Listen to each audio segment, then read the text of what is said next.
been watching our videos for a little while, you've probably seen a couple shows on the AK.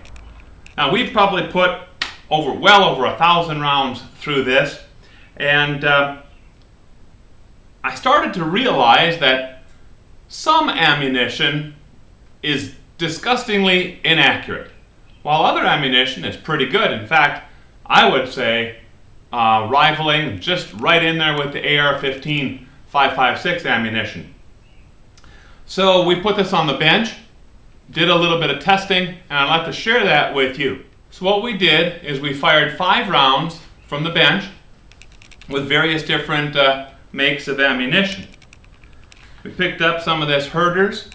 You can get this at Cabela's a lot of times. I'm not so sure it's even available at Cabela's anymore. This did all right, giving us a little bit greater than or 2 1/4 inch group at 50 yards. We've used these as well. Now there's really very little difference between these Bear brand other than the lacquer that's on the casing. These were all steel cased, and it goes from the Brown Bear, which is just a basic lacquered steel case, to the Silver Bear, which is a zinc plated case, and all the way to the Golden Bear, which is a brass coated or plated steel case. Now these are the most expensive, and then down to the Silver Bear and the Brown Bear. With this slightly different type of lacquer or coating plating on the case, it's supposed to make for a little bit better ejection and cycling. We've never had problems with any of that anyway. And the Silver Bear I'm impressed with.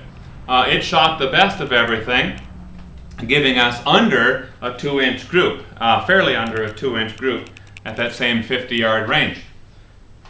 The one that we had a lot of problems with was this ammo right here, TulAmmo from the TulAmmo plant. All this is Russian-made stuff, but they're made in different plants over there in Russia, as I understand it.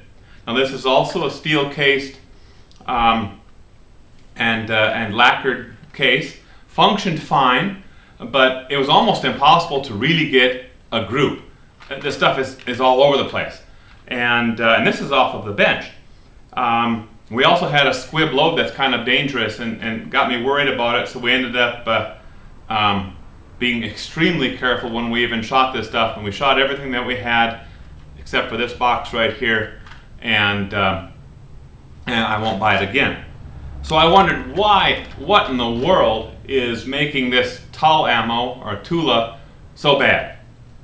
So what I did is I went to the sports shop. I bought this box right here, just kind of randomly selected one off of the shelf, purchased this, and I weighed absolutely every case, every cartridge in here, and I found that there was extreme differences in the weight of the total loaded cartridge. So then what I did is I pulled the bullet out of the heaviest case or cartridge and the lightest cartridge, and I weighed all the separate components. And what a huge difference we're seeing. Now I'm a reloader, and the difference in the powder charge that we saw is completely unacceptable. We're talking differences in the grains, not tenths of grains, but in the grains. And that sort of inconsistency completely explains why this doesn't perform very well out at the range and on paper for accuracy type of things.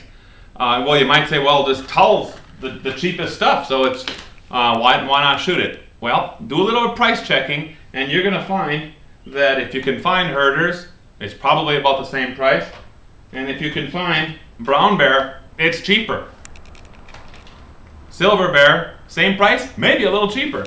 And you'll pay a little bit more for Golden Bear compared to the Tul. But price all by itself, there's no reason to go to Tul. I'm sticking with Silver Bear. It shoots well, it's consistent, pretty accurate stuff, and completely safe compared to that little problem that we had with the Tul earlier. So, just wanted to share those thoughts with you. Have fun at the range.